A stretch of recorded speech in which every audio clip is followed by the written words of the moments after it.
Einen schönen guten Morgen. Wir sind an der Grenze und haben in diesem Hotel hier übernachtet. Und ja, jetzt ist es 9:30. Wir fahren jetzt über die Grenze nach Bulgarien und dann hoffen wir, dass das mal schnell geht. So wie das ausgesehen hat, ist da nicht ganz so viel los bei Google. Schauen wir mal. Los geht's. Heute fahren wir nach Turnu Severin in Rumänien. Alte römische Stadt, aber da übernachten wir nur und fahren dann weiter. Voraussichtliche Zeit sind etwa 8 Stunden, die wir dafür brauchen. Wir werden uns abwechseln. Naja, schauen wir mal, wie es wird. Und dann fahren wir jetzt los.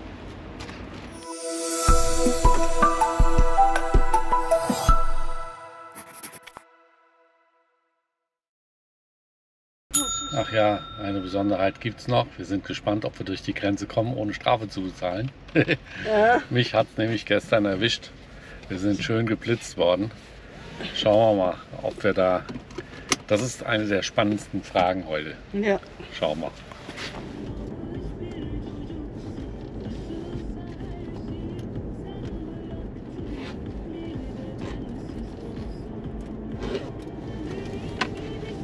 Das hat 10 Minuten gedauert. Wir waren aus der Türkei raus und stehen jetzt hier an der Grenze zu Bulgarien.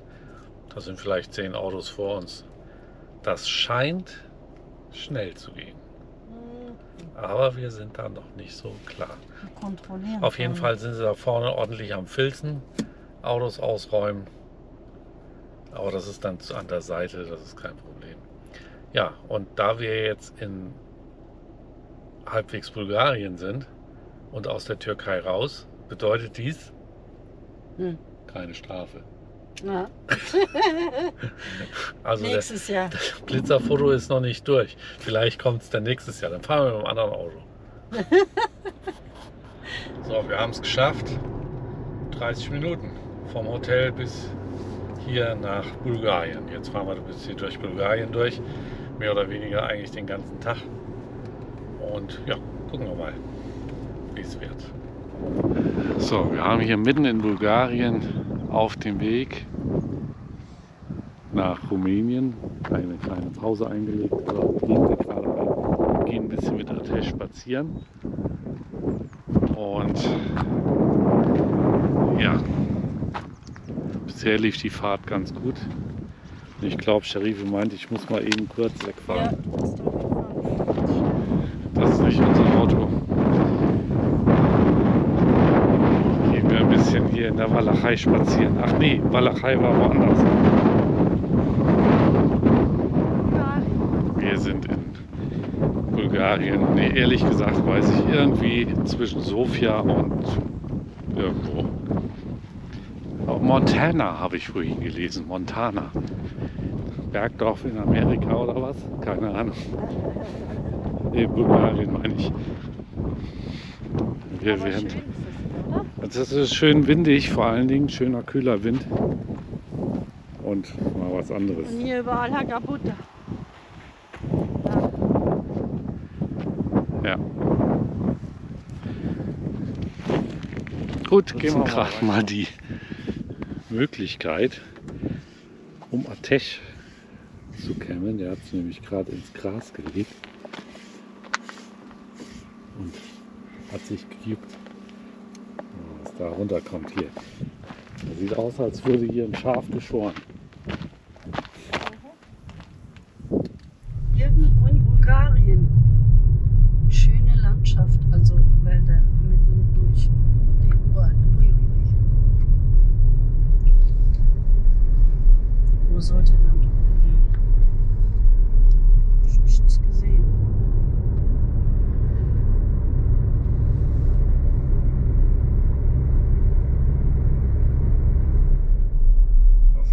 Dabei gedacht. Die Straße, ihr seht das hier gerade mit Blau. Da geht's lang. Und vorne ist Stau. Also hier kannst du ja nicht überholen. Hier fahren die Laster hoch. Bis 12 Tonnen schaffen dürfen sie. Und das wird das, was wir gerade gefahren sind und noch fahren, mit diesen ganzen Kurven, das ist der Petrohan-Pass in Bulgarien. So sieht die Kurve gerade aus. Und ja, das ist, da oben ist ein kleiner Stausee gewesen. Da gibt es einen Canyon und ein Schelale, Wasserfall irgendwo. Da haben wir jetzt natürlich nicht weiter geguckt, weil wir wollen hier ja weiter. Und das scheint dann so ein Naherholungsgebiet zu sein. Wir sind hier direkt fett im Balkan drin. Im Winter will man nicht hier sein, glaube ich. Doch, im Winter will man auch mal hier sein. Ja, aber wie kannst du nicht? Ja, okay. Dorfplatz.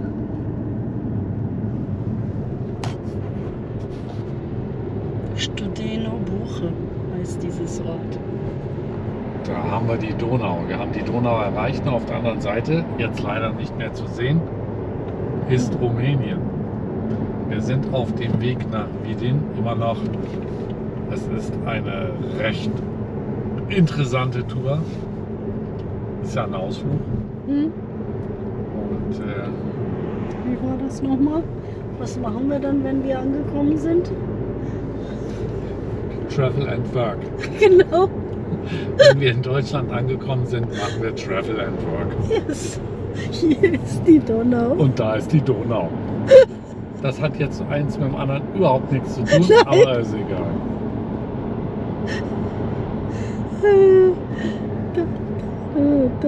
Da sehen wir es. Oh, ist schön hier. Haben wir nochmal Wasser gesehen. So, wir sind in Vidin Mach Platz, Atisch. beim Lidl. Da gehen wir mal gucken, was es da so gibt. Oh, das ist Vidin. Also ein Teil davon. Beim Lidl waren wir, haben wir immer 50 € gelassen für bulgarischen Käse. Shamira hat gesagt, der ist gut. Ja. Wir sind jetzt in Vidin angekommen, an der Festung unten. Festungsmauer haben wir schon gesehen, als wir hierher gefahren sind, aber das hier ist die Festung selbst. Da gehen wir jetzt mal ein bisschen drum rum. Die ist leider geschlossen schon. Ist wieder zu spät. Aber macht nichts. Gucken wir mal. Die Gebäude gehören ja auch noch dazu. Ein schöner Park hier. Mal gucken, wie viele Straßenhunde wir begegnen.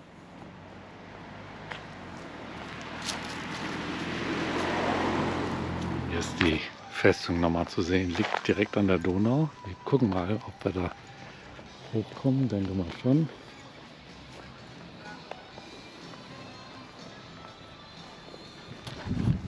Also, die Festung wurde im 10. Jahrhundert gegründet. Grundmauern hier direkt an der Donau. Im Übrigen da hinten die Brücke, da müssen wir nachher drüber. Und hier auf der anderen Seite, da ist im Übrigen auch Rumänien. Ja, also Festung wurde hier gegründet. Einmal Stadtbefestigung natürlich auch. Geht drumherum eine Mauer. Hier sieht man noch ein paar Reste. Aber halt Verteidigungsanlage.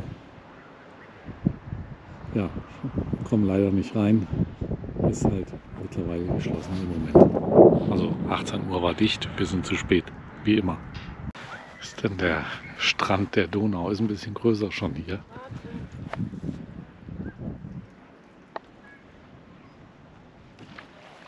Da unten wird gefischt.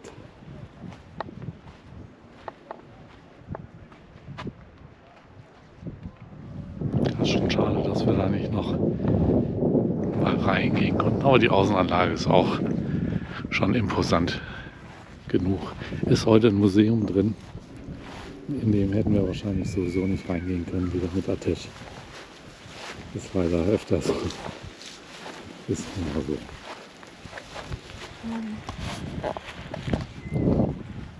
Hier ist dann nochmal der Eingang auch in die Stadt vom Wasser aus. Da geht es dann durch. War mal ein schöner Blick hier rein. Ja, wir fahren auch schon wieder, weil wir haben, wie gesagt, noch 2 Stunden Fahrt vor uns. Wir müssen jetzt über die Grenze rüber, keine Ahnung wie lange das dauert. Und ja, dann in Rumänien zum Hotel. Wir gehen doch noch nicht. Wir gehen noch mal zum Freiheitsmonument. Es muss da hinten irgendwo sein. Gehen wir auch noch mal lang. Ansonsten stechen hier die Mücken. Ganz gut.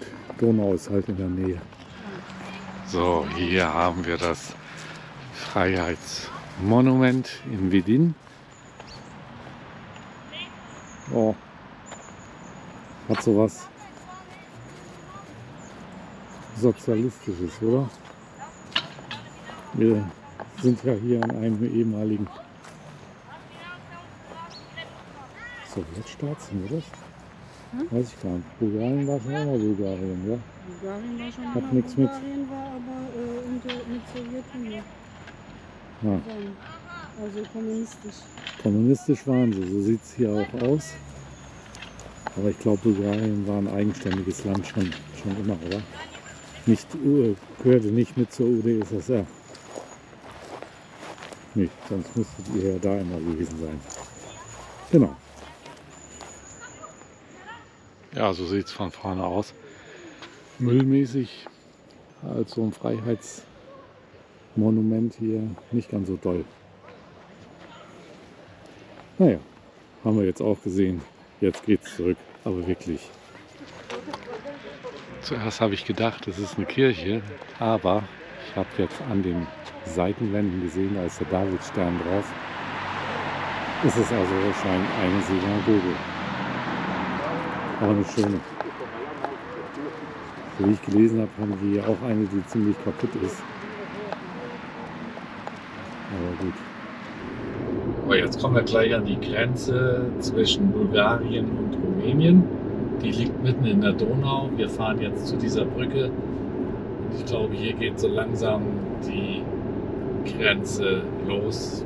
Es scheint nicht ganz so viel Verkehr zu sein. Schauen wir mal, wie es wird. Vielleicht kommen wir da auch zügig durch. Ist ja beides EU. Jetzt fahren wir über die Brücke. Bisher war noch... Da, guck mal da, schön. Oh, die Sonne. Sonnenuntergang. Nach 500 Metern weiter auf Bodul Kalafat, Vidin, DN 56.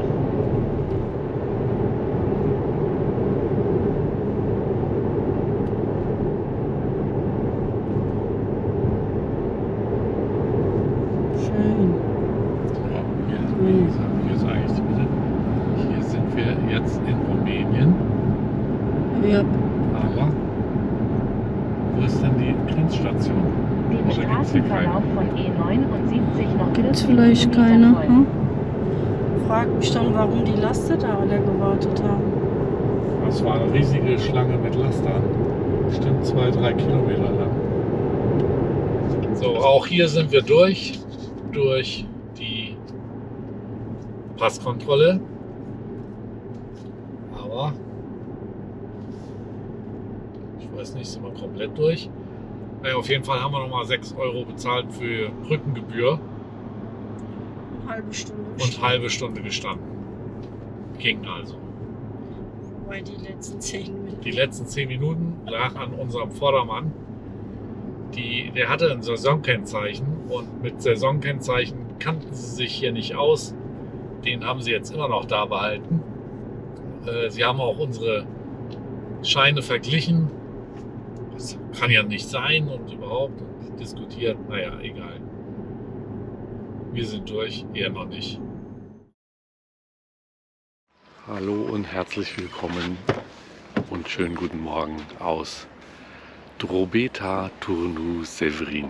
Das liegt in Rumänien an der Grenze zu Serbien. Serbien ist hier auf der anderen Seite der Donau. Und wir sind hier gestern Abend angekommen, haben hier im Hotel noch gegessen. Wir sind im Hotel Continental untergekommen, ein sehr schönes Hotel, was auch Hunde nimmt. Und ja, jetzt ist soweit. Wir gehen mal Gassi. Hier gibt es auch ganz viele Mücken. Ja, schon wieder gestochen worden gerade. Und jetzt gehen wir ein bisschen Gassi und mal gucken, ob wir da das eine oder andere noch sehen. Irgendwie wird uns der Krieg hier nicht los oder umgekehrt, wir werden den Krieg nicht los. Hier direkt neben dem Hotel haben wir hier das Heldendenkmal. Da geht es um den Ersten Weltkrieg, habe ich gelesen. Ja, und wie das hier so auch üblich ist in postkommunistischen Ländern, wird auch Kriegsgerät ausgestellt. In den habe ich auf unserer Reiseplanung durch die Sowjetunion bzw. durch Russland auch festgestellt, dass dort sehr viele Dörfer sind, wo dann Hubschrauber stehen oder Kampfflugzeuge oder sowas. Ja, das haben wir jetzt hier auch schon mehrfach gesehen. So, hier direkt am Hotel. Es gibt so einiges zu sehen am Hotel. Hier haben wir auch so einen kleinen Park mit einem Brunnen dabei. Da drüben ist auch nochmal ein Brunnen. Das ist auch, glaube ich, nochmal eine Attraktion. Da hinten. Ja. Und hier an der Ecke, da haben wir das Theater. Das haben wir gestern Nacht schon gesehen, war schön beleuchtet. Kann ich das Foto ja auch nochmal einstellen. Auch sehr schön.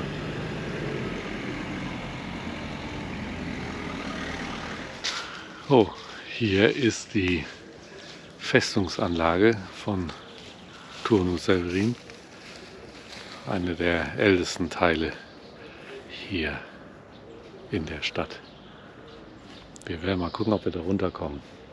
Wir fragen uns gerade, ob das Ding gestern Abend beleuchtet war. Gehen wir mal davon aus, hier sind die Leuchten. Die Zitadelle wurde renoviert, natürlich mit EU-Geldern klar gemacht. Und ja, mal gucken. Und da vorne ist die Donau. Hier gibt es scheinbar noch so einen alten Wassergraben, der hier so lang läuft. Mal gucken, wo uns der hinführt.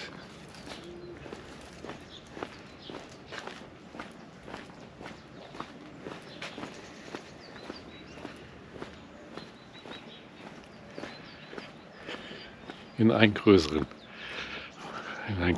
Wasserbassin. Was auch immer das ist. Der Vorteil, wenn man so früh am Morgen Gassi geht, wobei so früh am Morgen ist es noch gar nicht, es ist 8:45. Es ist schon spät eigentlich wieder. Ist, dass hier nicht viel los ist. Dass wir das nachmittags, abends wahrscheinlich hier passieren. Steht es auch nochmal mittelalterliche Festung von Severin Nului, keine Ahnung. Ich auch nicht, keine Ahnung. Wir lesen mal das. So sieht es innen aus. Also 13. Jahrhundert wurde das gebaut.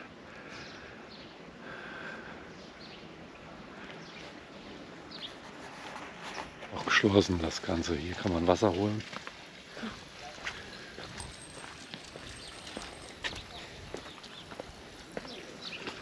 Haben wir auch noch mal den Überblick.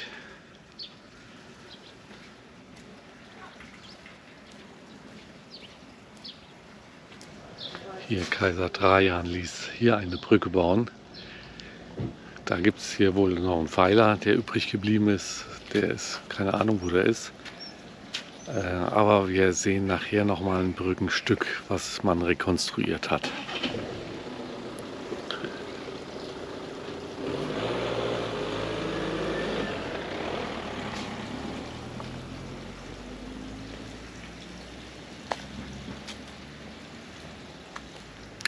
Viel Geschichte hier.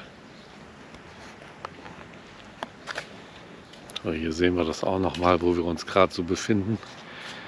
Unten Bulgarien, da Serbien und das ist dann ein Teil von Rumänien. Und hier ist Severin. So, hier sieht man noch mal so ein bisschen was von der Festung. Oben drüber ist ein Park und in diesem Park gehen wir durch. So, das war unser Morgen-Gassi-Gang. Da haben wir diesmal ziemlich viel gesehen auf diesem Gassi-Gang. Und jetzt geht es zum Frühstück. Danach fahren wir zum Lidl. Lidl Rumänien diesmal. Wir müssen diverse Sachen noch besorgen. Und dann geht's weiter. Nächste Station heute ist Győr in Ungarn. Etwa 6,5 Stunden entfernt von hier. Wobei die ersten 2,5 Stunden Landstraße sind. Und danach Autobahn und dann kommen wir wieder auf unser normales Gebiet, auf unsere normale Tour, auf den normalen Weg, den wir auch sonst immer mal nehmen.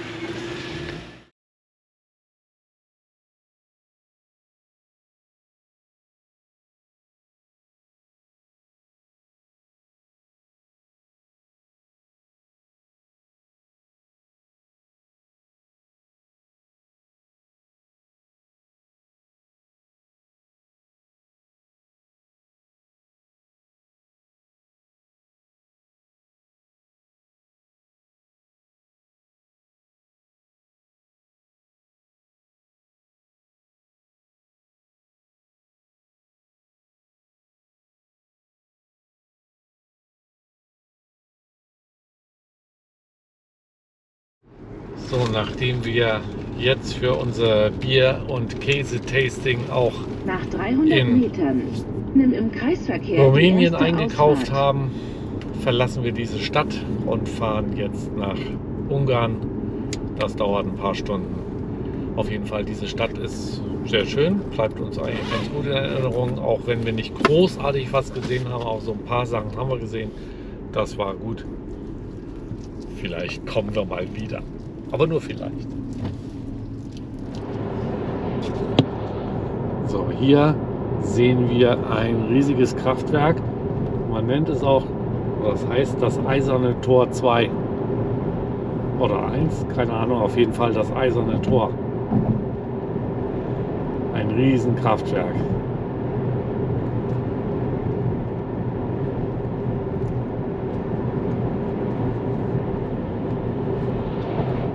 Gucken, ob wir da jetzt gleich noch dran vorbeikommen, damit wir vielleicht noch was sehen. Da kann man rüberfahren. Da geht es nach Serbien. Auf der anderen Seite ist Serbien. So, hier ist das Kraftwerk.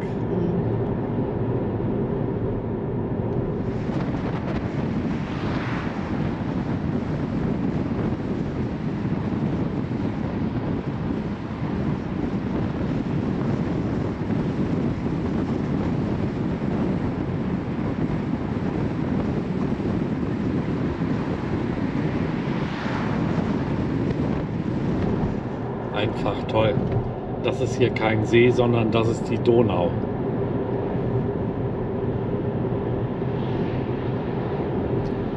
Eine sehr verkehrsreiche Strecke, das ist die Hauptdurchgangsstraße von Bulgarien nach Ungarn um Serbien herum. Deswegen sind hier auch sehr viele LKWs und so weiter und deswegen kann man hier auf dieser Strecke auch nicht ganz so fix fahren. Deswegen dauert es 2,5 Stunden bis zur nächsten Autobahn. Drüben auf der anderen Seite, also ist gar nicht die andere Seite, sondern das ist hier Moravita, noch an der Donau, wobei hier so eine Ausbuchtung von der Donau ist. Und jetzt verlassen wir den Fluss und fahren in das Landesinnere sozusagen. Nach 300 Metern nimm im Kreisverkehr die erste Ausfahrt. Allerdings hier ist auch ein Fluss. Wir sind in Herkulesbad und ja, da baden die Leute auch. Hier ist eine alte Bäderstadt oder ein Bäderdorf, keine Ahnung. Und ja, das haben wir uns mal jetzt nochmal abseits des Weges, gucken wir uns das jetzt nochmal an. Ja, hier wird alles schön restauriert. Alles irgendwelche Bäder und Hotels mal gewesen früher. Das war bestimmt hier sehr schön, aber sie machen es ja auch wieder schön. Müssen wir in 10 Jahren nochmal wiederkommen. Es muss alles mal sehr schön ausgesehen haben. Das Ganze hier von 1824. Muss noch renoviert werden. Mal gucken, was es war. Steht da auch dran. Wird wahrscheinlich ein Hotel gewesen sein. Gucken wir mal, gucken wir mal. Hotel Severin, Hotel Apollo, Hotel Francis. Ah, Hotel. Also hier muss ziemlich alles gemacht werden, aber dieses Gebäude hier hat Prinzessin Sissi, also die spätere Kaiserin Sissi, sich erholt. War auch hier. So, und hier drüben haben wir auch noch mal alte, verfallene Gebäude, die sie aber auch wieder machen. Werden wieder restauriert.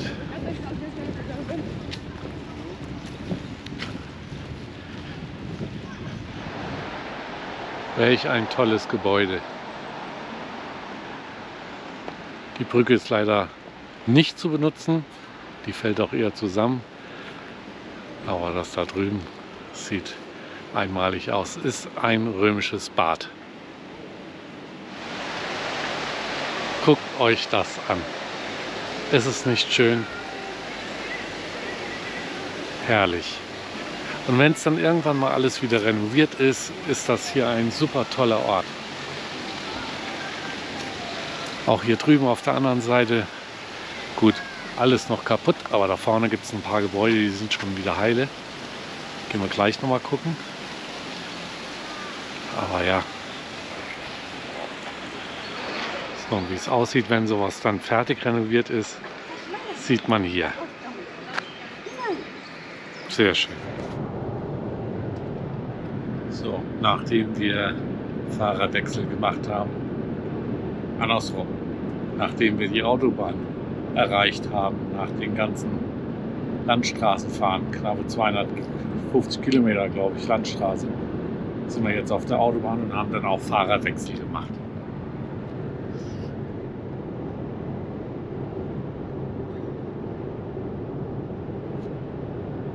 Und jetzt geht's Richtung Ungarn. So, es ist 4 Uhr und wir sind an der Grenze angekommen. Also an der rumänisch-ungarischen Grenze. Das wird die einzige für heute sein. Morgen machen wir 2. Mal schauen, wie lange wir hier stehen müssen. Die Schlange ist schon ein bisschen länger, also wird vielleicht durchaus eine Stunde dauern. Wir sind durch und jetzt gleich in Ungarn, nämlich jetzt. Und noch 57 Kilometer folgen.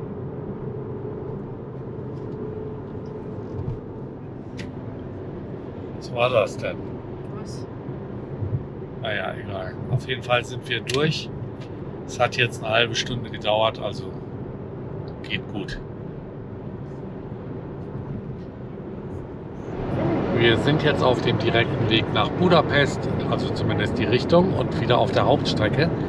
Das heißt, hinter uns liegt jetzt Röszke, der Grenzübergang nach Serbien. Und da ist einer aus Schwalbach, guck an. Und ja, wir haben jetzt mal die andere Strecke genommen über Rumänien. Die ist schön, aber die ist natürlich auch ganz schön lang. Und ja, ob wir sie noch mal fahren, wenn wir normal fahren, gehe ich eher nicht davon aus. Der Grenzübergang war relativ, oder alle Grenzübergänge bisher waren gut. Wir haben insgesamt vielleicht gerade mal 1,5 Stunden gestanden. Ansonsten sind wir gefahren. Also das lief gut. Das ist aber auch damit geschuldet, dass wir jetzt nicht mehr in den Ferien sind, sondern nach Saison. Und da ist es natürlich hier ein bisschen anders. Gut, ja, fahren wir weiter Richtung Budapest. Da waren wir ja übrigens auch schon. Ihr könnt die Videos noch mal sehen. Da war es auch sehr schön. Wir haben jetzt Budapest erreicht. Die Sonne geht gleich unter. Und wir fahren jetzt weiter nach Győr. Oder Győr. Irgendwie so wird es heißen.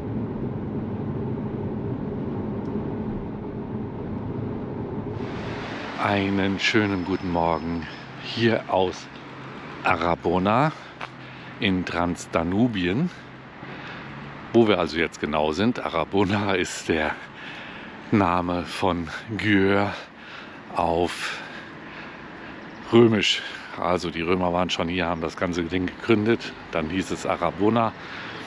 Und wer bei dem Film Gladiator mitgeguckt hat, der Hauptdarsteller sozusagen hat hier entsprechend, war stationiert mal gewesen. Es ging aus dem Film heraus. Naja, Arabona, so ein kleiner Funfact am Rande. Transdanubien ist die linke Seite von der Donau sozusagen, alles das, oder die rechte, weiß ich nicht mehr, eine Seite von der Donau auf jeden Fall. Und ja, wir sind also in Győr in Ungarn. Und da drüben auf der anderen Seite, zeige ich gleich mal, wenn der Bus vorbeigefahren ist unser Hotel, Ibis Hotel. Und hier ist so ein kleiner Park und irgendwo muss hier Scherife sein mit dem Hund. Er musste jetzt unbedingt raus. Wir haben eine Stunde Zeitverschiebung wettgemacht. Das heißt, es ist jetzt 7 Uhr morgens, es ist eigentlich 8 Uhr morgens. Da muss er raus. Ja, heute geht es weiter nach Deutschland. Wir fahren durch Österreich durch, nach Weingarten in Baden. Und das wird unsere letzte Hotelstation dann sein. Dann nehmen wir euch auch wieder mit auf den Weg. Dann nochmal Hotel Ibis. Scherife und Ateş, ich glaube, die sind da vorne. Ja, kleinen Fun-Fact noch dazu. Transdanubien wird auch die sächsische Türkei, nee Quatsch, schwäbische Türkei genannt. Warum? Ganz einfach. Bis 1699 war hier Osmanisches Reich. Dann haben sie den Krieg verloren, mussten dieses Gebiet abgeben. Das war dann komplett entvölkert. Und dann haben sich die Schwaben hier, unter anderem auch Ungarn noch, angesiedelt. Und ja, damit hieß das Ganze dann die schwäbische Türkei. Ja, in Deutschland zumindest. Was es damals irgendwie auch noch nicht so wirklich gab. Genau. Suche nach den beiden Gassi-Gehenden bin ich hier am Bahnhof angelangt. Das ist der Bahnhof von Győr. Und die beiden Gassi-Gehenden sind, glaube ich, da drüben im Park. Also muss ich da mal hin. Das sieht schön aus, lässt eigentlich auch einiges vermuten für die Stadt. Ich gehe mal bis da vorne hin. In der Nähe vom Hotel gibt es hier diesen schönen Park. Und ich habe sie gefunden. Da vorne laufen sie. Aber sie haben mich noch nicht gesehen. Mal gucken, wann der Ateş mich wittert. Vielleicht merkt er das gleich.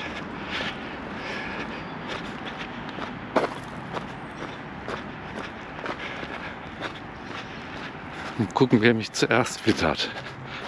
Ob es die Scherife ist oder ob es Ateş ist.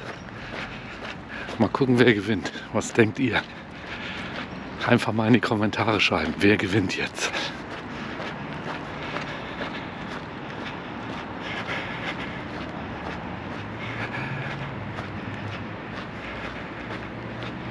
Wer gewinnt? Der Ateş gewinnt. Der Ateş hat gewonnen.